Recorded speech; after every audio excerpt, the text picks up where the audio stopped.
Football game of games, the World's Championship, the grand and glorious climax to a season-long parade of professional pigskin thrills, is up for the taking. Yankee Stadium. Earmuffs, scarves, and gloves are the order of the day as 57,000 hale and hearty. This will be the fifth game between the Bears and the Giants for the World's Championship since 1933, when the National Football two sections. Only once have the Giants been able to beat the Bears in the postseason playoff. Earlier this year, the Giants and Bears met at this Interconference League game and battled to an exciting 17-17 tie. Here they come, the mighty monsters of the Midway, the champions of the Western Conference, the Chicago Bears. The Bears are coached by Patty Driscoll, who took over from owner George Halas and won the title in his first year as head coach. George Blanda shares Chicago's quarterbacking chores, and he's also the Bears' place-kicking specialist. Blanda holds the National Football League record for consecutive points after touchdown at 156. Ed Brown is the other half of the Bears' 1-2 punch at the all-important quarterback spot. Brown is at his best on long-distance passes. Brown's prime target, all-pro end Harlan Hill, obliges a still photographer with pregame pictures. In J.C. Caroline, former Illinois All-American, Chicago has one of football's most versatile backs. Caroline plays both ways. After testing the frozen turf, Bill McCall decides cleats won't hold and changes to sneakers. The Bear offense is built around fullback Rick Caceres, the Florida Flash, who won the 1956 National Football League's ground-gaining crown. George Halas and Sid Luckman would like to see a repeat of the '46 game when Halas coached and Luckman quarterbacked the Bears to the title. In this corner, the champions of the Eastern Conference, the New York Giants. The New Yorkers are coached by Jim Lee Howell, who led the Giants to a season record of 8 victories, 3 defeats, and a tie.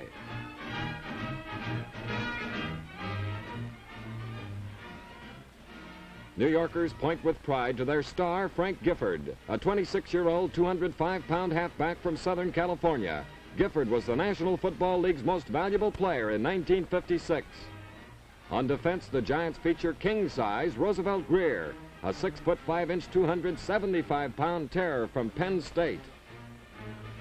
His running mate is Dick Modulewski. Mighty Mo, an All-American from Maryland, weighs in at 260 pounds, standing at even 6 feet, and is 25 years old. Iowa's Emlyn Tennell, an all-pro defensive halfback, anchors a rugged New York secondary. Despite 2 bad knees, Kyle Rote is just about the toughest pass receiver to cover in the NFL. The Gray Eagle, Chuck and Charlie Connerly, a 9-year veteran of the Pro Grid Wars, will quarterback the New York 11. The Bears, who won the final week of the season by crushing the Detroit Lions, are slim 3-point favorites. Referee Bill Downs calls the captains to midfield. For the Giants, it's number 30, Bill Svoboda, and number 44, Kyle Rote. For the Bears, Klein Gilbert, number 62, and number 51, Wayne Hansen. The Giants win the toss, and New York elects to receive.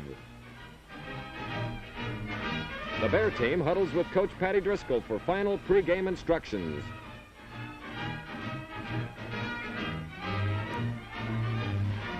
Across the field, the Giants gather around their coach, Jim Lee Howell, before taking the field.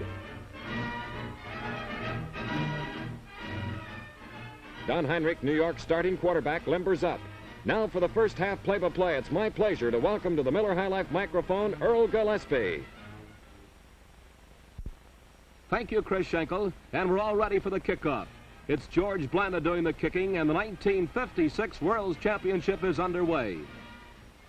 Gene Filipski grabs the ball in the 7 and touches off the offensive fireworks as he flashes upfield. A sparkling 53-yard return by Villanova's Gene Filipski comes to an end when Johnny Malakas cuts him down from behind on the Chicago 39. It's 1st and 10 for New York, and that's Don Heinrich directing the attack. Heinrich floats a flare pass into the left flat to Alex Webster, but he trips and falls for a 1-yard loss. Heinrich goes to the air again. Don drops back, stops, and throws. Frank Gifford grabs the ball away from J.C. Caroline for a 22-yard gain. Now New York has a first down on the Chicago 17. Don Heinrich calls the numbers. Mel Triplett takes the handoff and knocks over everyone in sight, including umpire Sam Wilson as he storms through the Bears on a 17-yard touchdown charge. The New York Giants score the first time they get the ball and lead 6-0. For the conversion attempt, the Giants call on their place-kicking specialist, Ben Agajanian, and Ben's boot bisects the bar, making it New York 7, Chicago nothing. Don Chandler, wearing one sneaker and one football shoe, kicks off for New York. Ray Smith drops the ball, picks it up, and is nailed by Jim Katcavage after a 7-yard run back. On Chicago's first scrimmage play, there's a mix-up in the backfield. Brown and Caceres mix connections on a handoff, and all-pro end Andy Robustelli pounces on the pigskin for a giant recovery on the Chicago 15. It's the first big break of the game, and the Giants drive to take advantage of it. Alex Webster thumps through the middle for 5 yards. On second down, Heinrich hands off to Mel Triplett. Triplett is trapped, and he tries to pass, but it falls incomplete.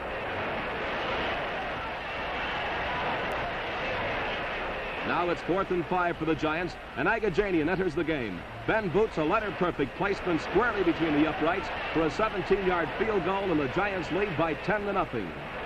On the Giant bench, quarterback Don Heinrich thaws out with a hand warmer and talks over blocking assignments with offensive guard Bill Austin.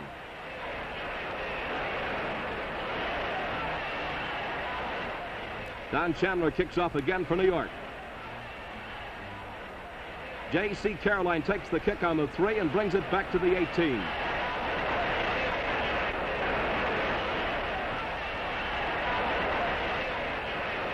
Our Miller High Life end zone camera picks up the action as the Bears put the ball in play. Ed Brown passes to Bill McCall, and Chicago has a first down on its own 40.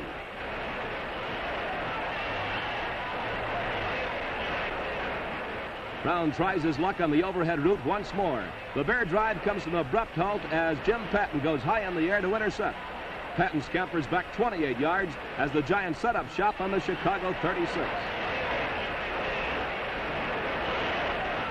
It's a big day and a big play for number 20, Jim Patton, the smallest man on the Giant squad.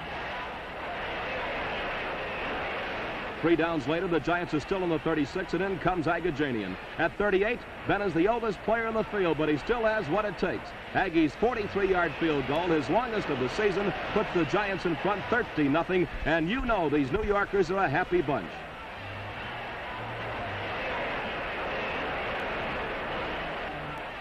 Chicago's Don Bingham, number 46, waits for the kickoff. Bingham pulls in the pigskin on the 9 and heads up the middle. Jim Katcavage finally drags him down on the Bear 35.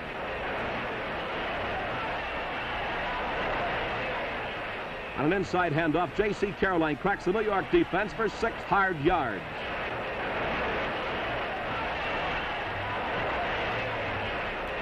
Caroline carries again. This time it's a wide sweep to the left side, and Caroline gets 3 yards before Dick Modulewski bowls him over.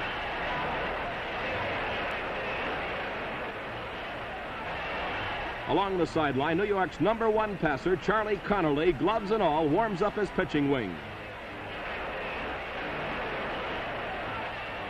It's 4th and 1 for Chicago, and the Bears are going to go for it. Caroline is cut down by Bill Svoboda and M. Tunnell behind the line. The gamble backfires, and the Giants take over. It's 1st and 10 for New York on the Chicago 43. On a straight-ahead dive play, Frank Gifford powers through for 5 yards, and that's the end of the first quarter. New York leads Chicago 13-0, and football fans across the nation are enjoying the telecast. Charlie Connerly is the new Giant quarterback, and he puts the New Yorkers in the move right away. Webster takes a pitch out and swings around the right flank on his yard pickup. The left halfback, Frank Gifford, gets the call here, and he powers past the Bears to the Chicago 26. Connerly calls the numbers, but Chucking Charlie loses his footing on the frozen sod and eats the ball for a 2-yard loss. 3rd and 6 for the Giants, and this is a big play. Connerly fakes a pass, then lobs over the line to Webster. Webster is a terror today, and he tears the Bears to tatters on a terrific 22-yard trek.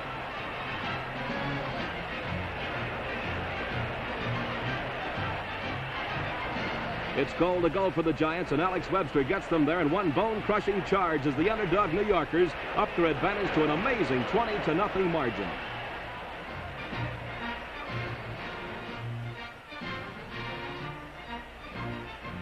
Don Chandler has his kicking foot doing yeoman service today, and again he sends the football flying deep in the Bear country. Don Bingham bags the ball and brings it back to the Bears' 28.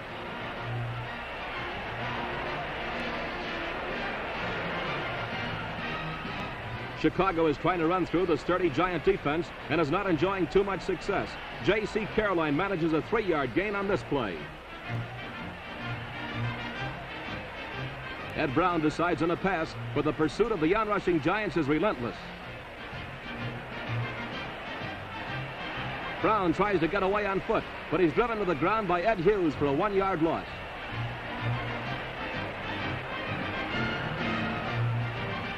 It's 4th and 8 for Chicago, and that's Ed Brown back in punt formation. Brown spirals a beauty, and waiting for the kick is M. Tunnell. Tunnell bobbles the ball, and it's a real hot potato. Big John Malakas finally wraps his 255-pound frame around the pigskin. Chicago has a big break on the New York 25. And the Bears are a little happier now. An inside handoff goes to Rick Caceres, and he slips through the middle for 2 yards.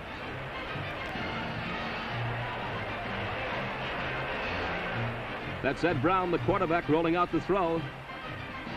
Brown hits J.C. Caroline, and so does Sam Huff and Ed Hughes. Caroline has bounced out of bounds after gaining 7 big yards. This is Chicago's first scoring threat of the game, and they're hoping it'll pay off. Caceres plunges into the line, and he's close to a first down. The chain gang comes in for a measurement, and it's first down Bears on the Giant 12. Bear razzle-dazzle. Brown fakes to Hill, then gives to Caroline in a deep reverse. The Giants are fooled, but not for long as linebacker Harlan Svari hauls Caroline down on the 9-yard line. Here's Rick Caceres at his best. The league's leading rusher rips through a nice opening, and he's in there for the Bears' first touchdown of the game.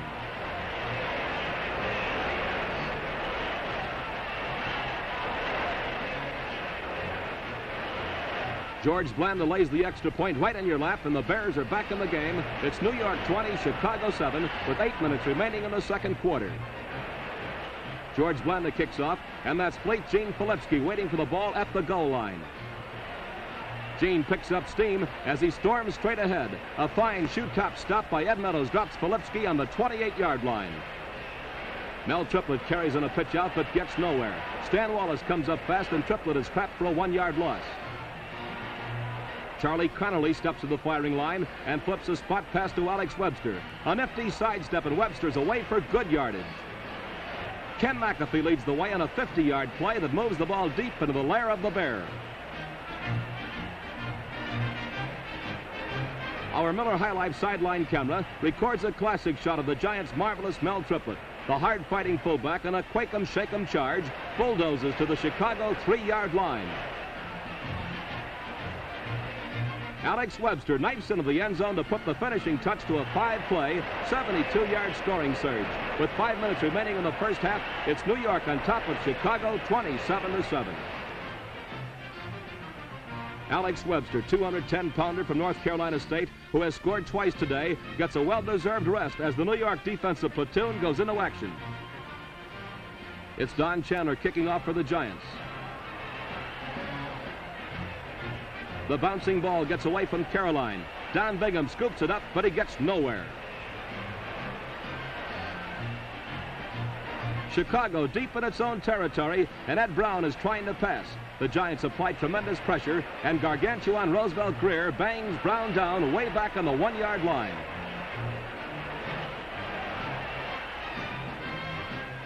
The Bears have to kick.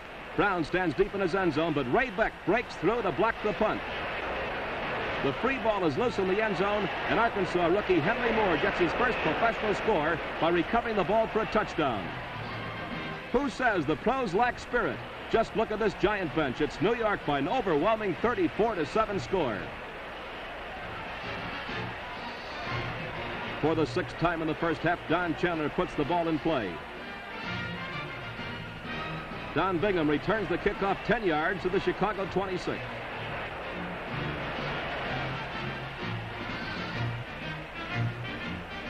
Number 16, George Blenda, is in at quarterback for the Bears, and he hands off to Bobby Watkins, who hits the left side of the line for 5. This time, Blenda goes back to throw. George passes over the middle to Harlan Hill, and it's good for an 18-yard gain as Hill moves to the Giant 46.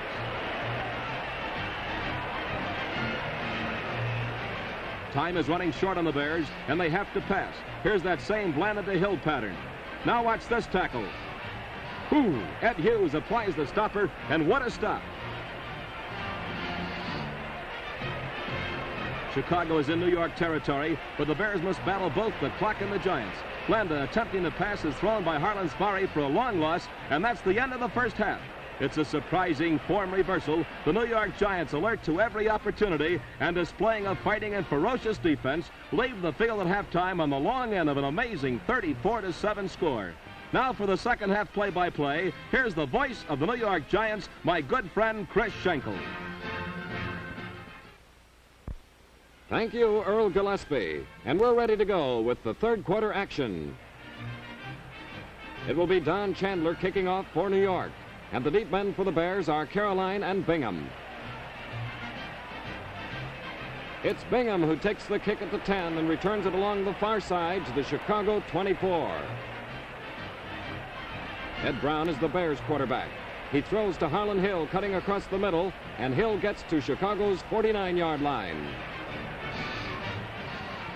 Brown carries on a bootleg play, but Robustelli, Patton, and Greer are right on top of him, and he's tossed hard after a 2-yard gain. The fearsome New York defense hasn't let up for 1 second, and there's no let up here. Brown is rushed off his feet by Walt Jaworski and Dick Modulewski, and there's a 6-yard loss on the play. Chicago shifts into a short punt formation, and Caceres carries on a direct pass from center. Rick reels off 15 fast yards, and the Bears are in Giant territory. The Bears are using this formation to give Ed Brown, the deep man, a better opportunity to pass. It works here as Brown connects with Harlan Hill, who hurries to the New York 17. Brown moves back under center in the Bears' basic T formation. Ed lobs a short screen pass to Rick Caceres. Caceres carries to the 10 where Bill Svoboda drops him. There goes Brown rolling out. He's got a blocker in front, but he can't get around M. Tunnell, who runs him out of bounds on the New York 4. The Bears have a big threat going now. Brown shoots a quickie pass intended for Bill McCall in the end zone, but Hughes and Tunnell converge to break up the play. 4th and goal to go for the Bears. Brown fires a bullet pass to Harlan Hill, but Hill can't hold it. Giant defenders Dick Nolan and Jim Patton claim Hill dropped the ball, and the officials agree it's no touchdown. Let's review that important play from the Miller end zone angle. Watch closely and you'll see Hill drop the ball and recover it. Consequently, the pass is incomplete, and the ball goes over to New York. The magnificent New York defenders receive a rousing ovation as they trot to the sideline. While across the field, it's a different story. The Bears simply stare in disbelief. The Giants flank Gifford to the left, and the speedy halfback races straight down the sideline. Connerly spots him open, and man, this combination is murder. Gifford, a gifted receiver, is also a gilt-edged runner as he races away on a 67-yard play. It's 1st and 10 for New York on the Chicago 12. After that big play, the Giants take time out, and Connerly comes over to the sideline for instructions from backfield coach Vince Lombardi.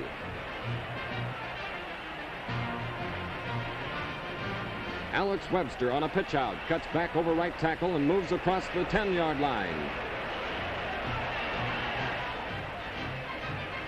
Our Miller High Life sideline camera gives us a close-up view of just how touchdowns are made. It's Charlie Connerly to Kyle Rote, and ring up 6 more points for the Giants.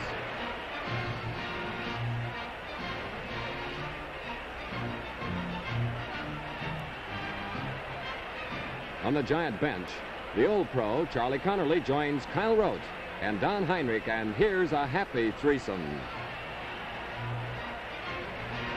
Don Chandler, who's getting a real workout today, kicks off.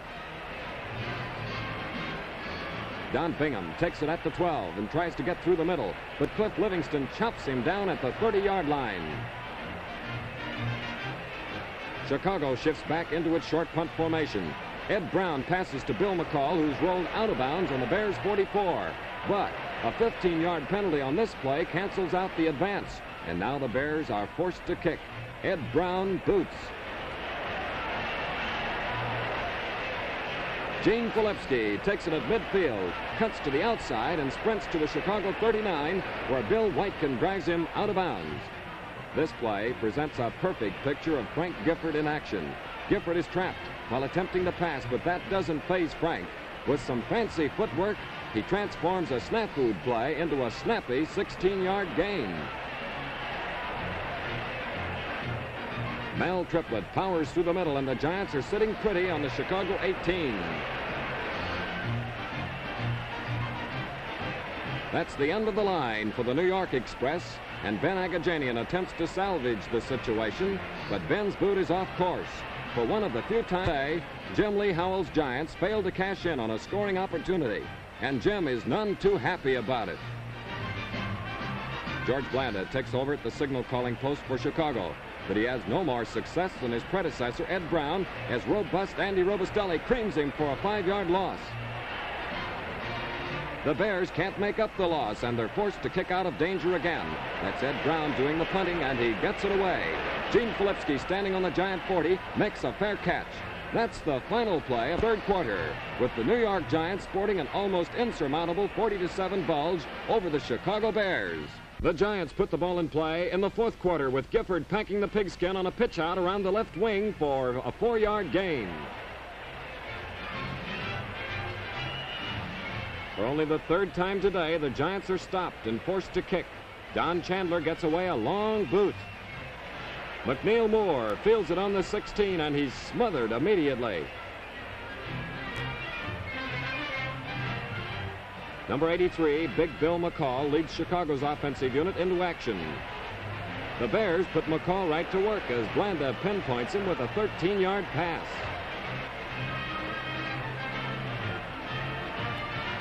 Blanda tries to get away another pass, but Andy Robustelli runs him down 8 yards behind the line of scrimmage.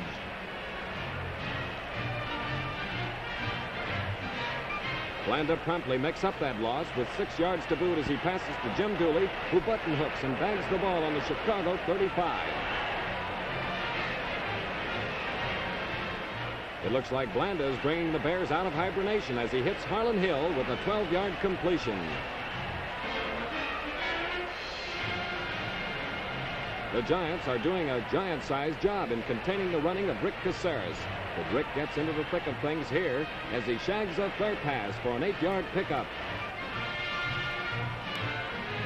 Frank Gifford joins Jim Lee Howell on the sideline to shout encouragement to their team. It's 4th and 4 now, and Blanda's trying to pick up a first down. He passes in the left flat to Bob Watkins, but Watkins drops the ball, and the Giants take over. Andy Robustelli, the game's outstanding defensive player, is enjoying his second consecutive championship game. Last year, he played with Los Angeles. The Giants mean strictly business. Mel Triplett stays on his pins as he spins through the Chicago secondary for 19 yards.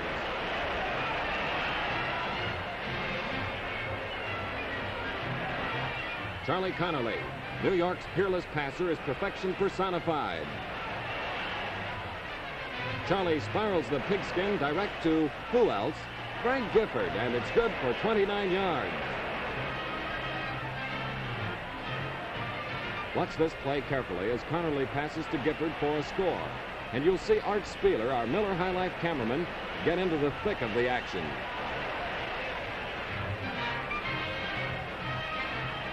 Now let's see what the sideline camera saw on that thrilling Connolly to Gifford touchdown.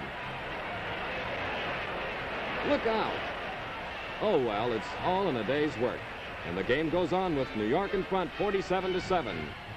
Don Chandler sends the kickoff careening into the end zone where Don Bingham is waiting for it.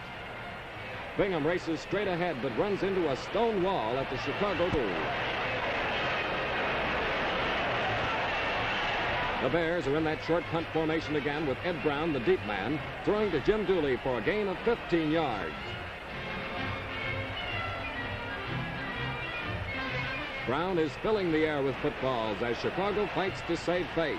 Harlan Hill takes this down and out toss right at midfield. Brown takes a direct pass from center and tries to get a pass away. The Giants are in hot pursuit, and Walt Jaworski crunches Brown 9 yards behind the line of scrimmage. That's all for Brown, and George Blanda comes back in the game. But this just isn't Chicago's day. Linebacker Bill Svoboda, a demon all day on defense, picks off this pass. Svoboda sweeps back to the Bears' 46. Bill Svoboda, number 30, a 7-year veteran from Tulane University, is a tired warrior as he walks to the bench with tiny Roosevelt Greer. Quarterback Bobby Clatterbuck joins in the parade of Giant performers, and he feeds a handoff to Mel Triplett that clicks for 16 yards. Clatterbuck passes on this play, and the punter, Don Chandler, shags it for 6 yards.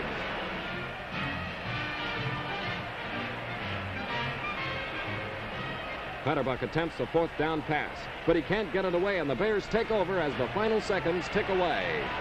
Chicago is trying. Blanda passes on the screen to Rick Caceres for a 19-yard gain, but that's the end of the game. A spectacular 47-7 victory for New York. Coached superbly by Jim Lee Howell and his staff, paced offensively by Triplett, Webster, Connerly, Gifford, and Rote, bolstered defensively by 11 men resembling Sherman tanks, the New York Giants win professional football's biggest prize, the world's championship.